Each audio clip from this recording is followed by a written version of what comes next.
El ordenador e Internet se cuentan entre los inventos más importantes de nuestra era, pero pocas personas saben quiénes fueron sus creadores. No surgieron de la nada en una buhardilla o un garaje por obra del tipo de inventores solitarios que suelen aparecer destacados en las portadas de las revistas o pasar a formar parte de un panteón junto con Edison, Bell y Morse.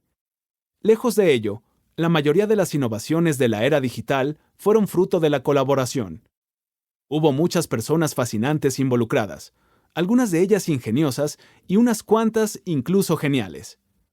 Esta es la historia de aquellos pioneros, hackers, en el sentido original del término, que hace referencia a la comunidad de entusiastas programadores y diseñadores de sistemas originada en la década de 1960 en torno a diversas instituciones académicas estadounidenses como el MIT y, por extensión, a los forofos de la informática doméstica en general. Esta acepción no debe confundirse con la habitual del término en español como sinónimo de pirata informático. Inventores y emprendedores. ¿Quiénes fueron? ¿Cómo funcionaban sus mentes? ¿Y qué les hizo ser tan creativos?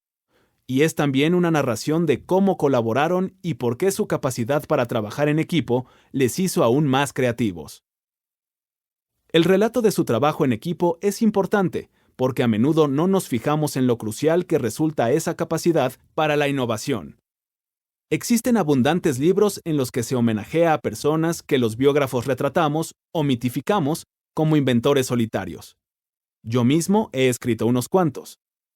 Haga el lector la prueba de buscar en la sección de libros de Amazon.com la frase The Man Who Invented, el hombre que inventó, y obtendrá más de 2,000 resultados.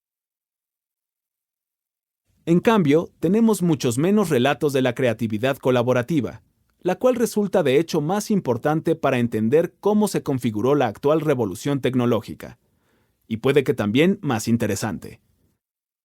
Hoy en día hablamos tanto de innovación que ésta se ha convertido en un cliché de moda, vacío de un significado claro.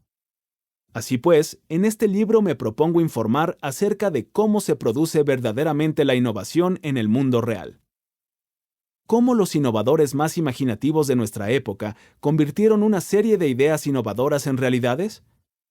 Me centro en aproximadamente una docena de los avances más significativos de la era digital y en las personas que fueron sus artífices. ¿Qué ingredientes dieron lugar a sus saltos creativos? ¿Qué habilidades y rasgos se revelaron más útiles? ¿Cómo pensaron, lideraron y colaboraron? ¿Por qué unos triunfaron y otros fracasaron? También exploro las fuerzas sociales y culturales que proporcionan la atmósfera propicia para la innovación. En el caso del nacimiento de la era digital, estas incluyeron un ecosistema de investigación nutrido por el gasto público y gestionado por la colaboración académico-militar-industrial. A ello vino a unirse una difusa alianza de líderes comunitarios, hippies de mentalidad colectivista, aficionados al bricolaje y hackers domésticos, la mayoría de los cuales recelaban de la autoridad centralizada. Se pueden escribir historias haciendo hincapié en alguno de estos factores. Un ejemplo de ello es la invención del computador Harvard IBM Mark I, el primer gran ordenador electromecánico.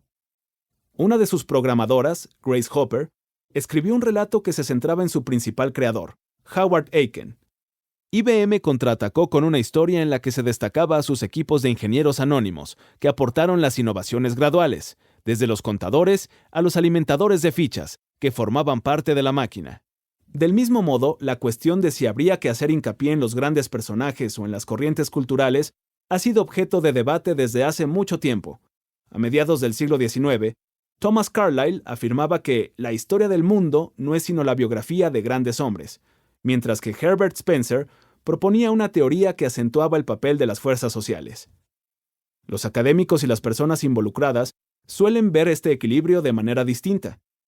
Como profesor, yo tendía a pensar que la historia está regida por fuerzas impersonales, declaró Henry Kissinger a la prensa durante una de sus misiones de mediación en Oriente Próximo en la década de 1970.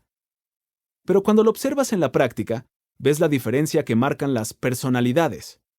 En lo relativo a la innovación en la era digital, al igual que ocurre con la pacificación de Oriente Próximo, entran en juego toda una serie de fuerzas personales, culturales e históricas.